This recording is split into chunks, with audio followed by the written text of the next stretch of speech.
ایک زمانے میں ڈیوڈ نامی ایک نوجوان رہتا تھا جو ہمیشہ سے جنگل کی طرف متوجہ رہتا تھا۔ اس نے اس کی گہرائیوں کو تلاش کرنے اور اس کے رازوں کو دریافت کرنے کا خواب دیکھا، اور آخرکار ایک دن اسے موقع مل گیا۔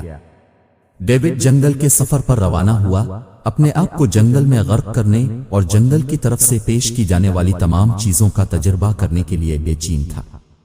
اسے راستے میں ہر طرح کی رکاوٹوں کا سامنا کرنا پڑا، غدار دریاؤں سے لے کر بلند و بالا درختوں تک، لیکن وہ ثابت قدم رہا، ہمیشہ خود کو آگے بڑھاتا رہا۔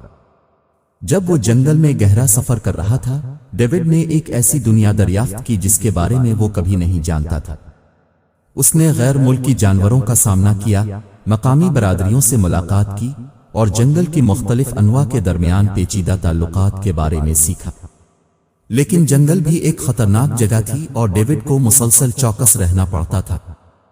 اس کا سامنا زہریلے سانپوں اور مہلک شکاریوں سے ہوا، لیکن وہ ہمیشہ چپ نہ رہا، اپنی عقل اور محفوظ رہنے کے لیے اپنی تربیت پر بھروسہ کرتا رہا۔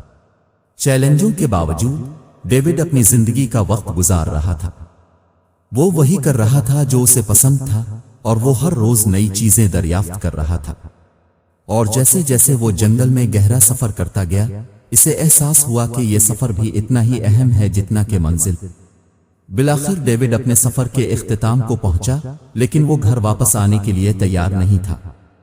اسے جنگل سے پیار ہو گیا تھا، اور وہ اس کی گہرائیوں کو تلاش کرنے اور اس کے رازوں کو جاننے میں زیادہ وقت گزارنا چاہتا تھا۔ اور اس طرح اس نے اپنے سفر کو بڑھایا، جنگل کی طرف سے پیش کی جانے والی تمام چیزوں کا تجربہ کرنے کا عزم کیا۔ اس دن کے بعد سے ڈیوڈ نے نئی مہم جوئی کی تلاش جاری رکھی، ہمیشہ خود کو نئی بلندیوں کی طرف دھکیلتا رہا اور اپنے آس پاس کی دنیا کی خوبصورتی اور حیرت کو دریافت کرتا رہا۔